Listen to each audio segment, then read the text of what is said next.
महादेव कहते हैं, जैसे दीपक सूर्य के सामने कुछ नहीं होता, लेकिन अंधेरे के सामने बहुत कुछ होता है, वैसे ही इंसान के कर्म लोगों के सामने कुछ नहीं होते, लेकिन महादेव के सामने सब कुछ होते हैं। इसलिए अपने आप को इतना बड़ा मत मानो, आपके ऊपर भी कोई है, ये हमेशा याद रखें।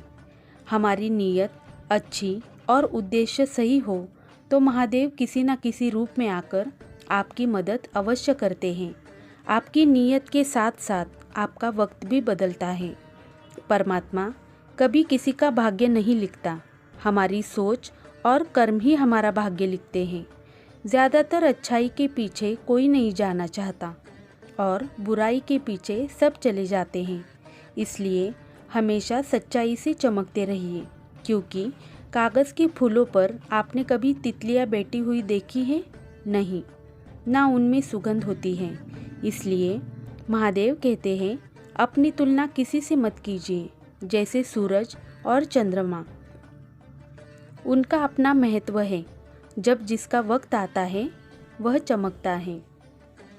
महादेव कहते हैं, गलतियाँ हर कोई करता है, लेकिन जिसमें स्वीकार करने की हिम्मत और सुधार करने की नीयत हो, वो इंसान सब कुछ कर सकता है। अक्सर लोग सच्चाई के रास्तों पर चलने से घबराते हैं। वहाँ भीड़ भी कम होती है, फिर भी उन्हें चलना मुश्किल लगता है, क्योंकि इंसान को आसानी से मिलने वाली चीज़ों का मोल नहीं रहता। सत्य के मार्ग पर चलने वालों का साथ कोई दे या ना दे, महादेव ज़रूर देते हैं। झूठ का मार्ग कितना ही खूबसूरत क्यों ना हो, मंजिल उतनी ही भयानक होती है। सरल स्वभाव का होना हर एक को कमज़ोरी लगता है, लेकिन भोलेनाथ को तो भोले व्यक्ति ही भाते हैं। उनकी रक्षा स्वयं भोलेनाथ करते हैं। जहाँ ज़रूरत होती है, हमें वैसे भी बनना चाहिए, क्योंकि आप हर वक्त कड़वा ही बोलेंगे तो लोग दूरी बनाने लगेंगे, और ज़्यादा मीठा बोलेंगे तो आपकी बातों को महत्व नहीं देंगे। जो सबकी मदद करता है, भोलेनाथ उसकी मदद अवश्य करते हैं। और किसी की मदद करने के लिए धन की नहीं, बल्कि अच्छे मन की ज़रूरत होती है। जो हमेशा स्वार्थी विचार ही करता है, वो कभी भी संतुष्ट नहीं हो सकता, क्योंकि ये ज़रूरी नहीं जिस चीज़ से आपको आनंद आता है, संतुष्टि भी उसी चीज़ से मिले। वक्त हमेशा एक जैसा नहीं रहता।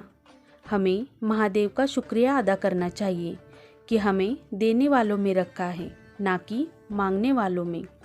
इसलिए महादेव कहते हैं, आपके पास जो है उसी में खुशियाँ ढूंढें, क्योंकि आज जो आप जीवन जी रहे हैं, शायद ऐसा जीवन किसी का सपना हो सकता है, और भाग्य से आप वो किसी का सपना जी रहे हैं। अपनी ज़िंदगी खुशहाल करके जिए और खुश रहें।